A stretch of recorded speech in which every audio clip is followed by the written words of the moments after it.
y'all? It is Chris with Rockin' 8 Farm, and I have springtime on my mind. I know that sounds a little crazy considering it is the middle of October, but this is the time of year when we got to start thinking about spring here in Central Texas. We planted all of our, well, not all, but we planted the majority of what we consider our fall garden. Coming up here in the next few months, we'll start planting the stuff that goes even further into winter. Come January, we're starting to plant some of the really early stuff like peas, but right now it's just kind of a lull. The garden isn't super productive right now. It's kind of in transition mode. I have my tomato shrubs are loaded with green tomatoes. So I'll be harvesting a lot again here real soon. So basically, with this being a little bit of a downtime, there's no rest for the weary. So I need to have springtime on my mind. So Jess, I blame it on Jess. It's not just Jess, but Jess wants another big garden expansion.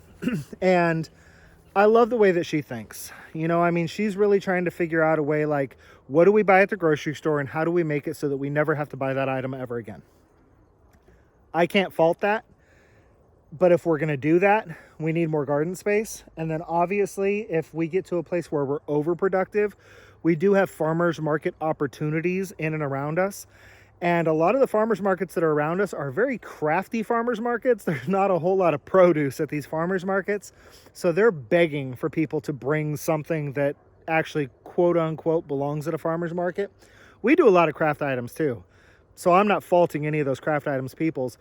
But when you hear the term farmer's market, like if you hear holiday bazaar, you expect to go see a bunch of handmade stuff.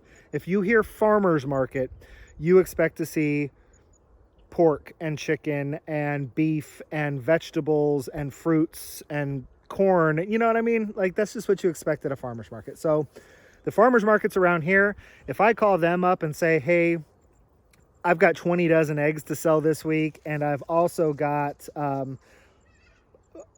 2 bushels of tomatoes and 4 bushels of cucumbers, and they would welcome me out. So having a little bit too much for us isn't going to be a bad thing. So garden expansion, what is that going to look like? Well, it's going to look like this. First, it is going to look like getting that well house up and running. I've got a guy coming out hopefully this week to tell me what's wrong with it, because that's my problem, is the troubleshooting side of it. There's a good chance, at the minimum a 50-50 chance, that I can fix it if I know what's wrong with it. So I've got a guy coming out to troubleshoot it and give me an estimate. And if it's something I can fix, then we're going to get to work on it. And if it's something that requires a little more skill, then I may just come up with the money to pay him for it. When I say come up with the money to pay him to fix this, right now we are watering this garden and our small orchard on city water. My city water bills are usually somewhere between $35 and $85. My summertime water bills in the middle of the summer this year were about $280 a month. So if it costs me $600 to fix that well, then that job would pay for itself in 3 months next summer if we don't expand the garden or the orchard. Seeing as how we're planning to double the size of the garden this year and double the size of the orchard this year, it could potentially pay for itself in 1 month. I anticipate if I get all of this done and I'm hooked into city water, I anticipate $550 water bills every month during the heat of the summer next year. We can't do that on an ongoing basis, and especially not when I have a well sitting right here.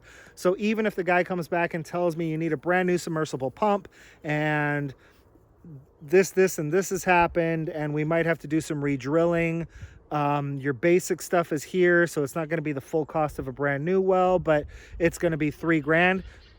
If I pay $3,000 now, I'm going to pay $3,000 this summer when I'm watering. So we'll cross that road when we get there.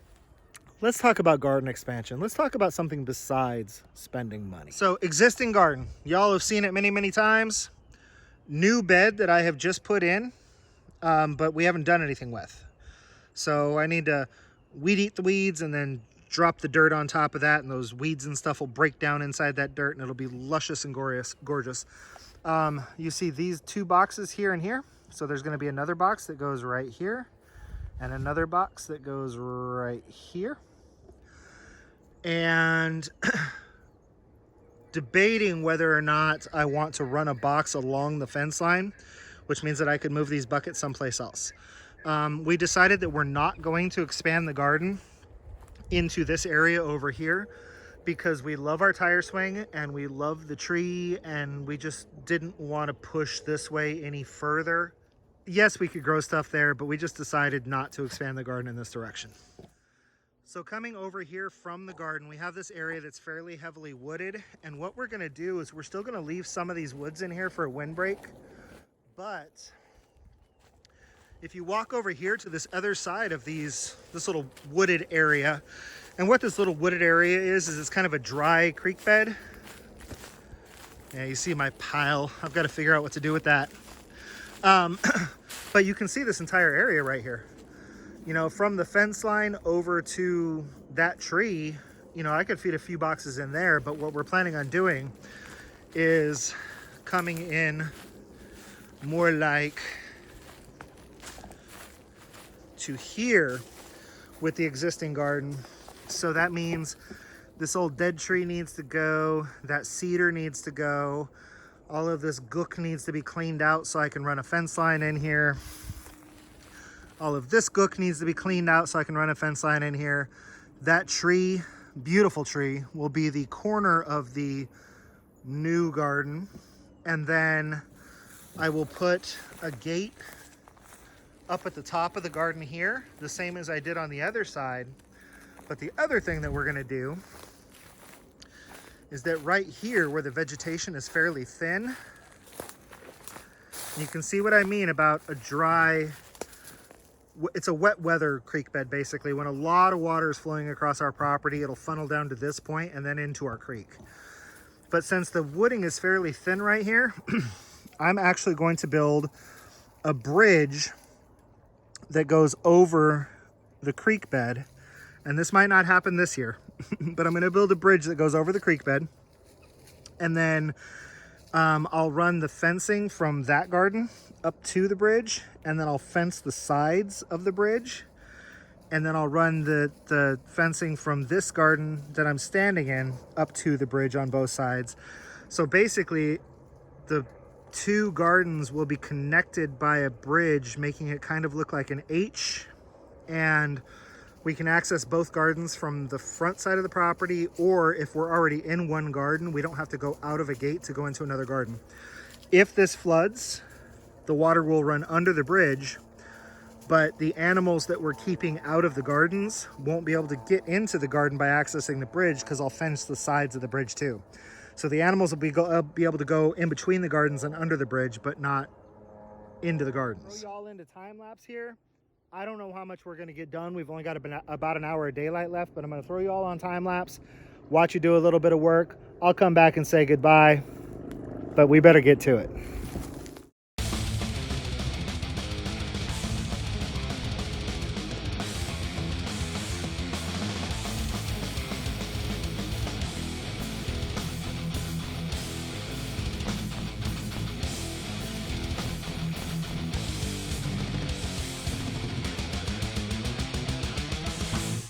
All right, y'all, so we got out here a little bit late tonight. You know, we didn't even come out until it was 6. Yeah, it was 6 when we got out here. And then I blabbered for 15 minutes, which I edited down to 5 probably. So we've been out here about 35 minutes, and I think we made some decent progress. So if we can get out here every evening and put in 30 minutes to an hour, I think we can have this cleared out pretty quick. And, you know, I'll probably film it every time I'm out here. If nothing else, if it's not a weekly update thing, then I can put together a compilation video to kind of show you the before all the way through to the after, because I'm not taking all this out. I like having a windbreak in there. I like having a little bit of shade for that low westerly sun. So I'm going to leave some trees in here. I'm just trying to get it thinned out, get it cleared out in the area where my fences are going to go, and then thin it out a little bit, leaving the more mature trees and getting some of the little scrubby ones out of the way. Anyhow, I hope y'all enjoyed the video. I'm gonna start a new playlist. So all of last year's garden expansion stuff, I'll rename that Garden Expansion 2020. And then I'll start a new playlist. So we'll call it Garden Expansion 2021.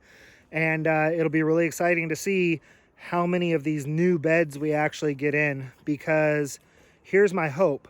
I'm adding 2 new beds over there, and hopefully 1, 2, 3, 4, 5, 6, 7, 8, 9 new beds over here.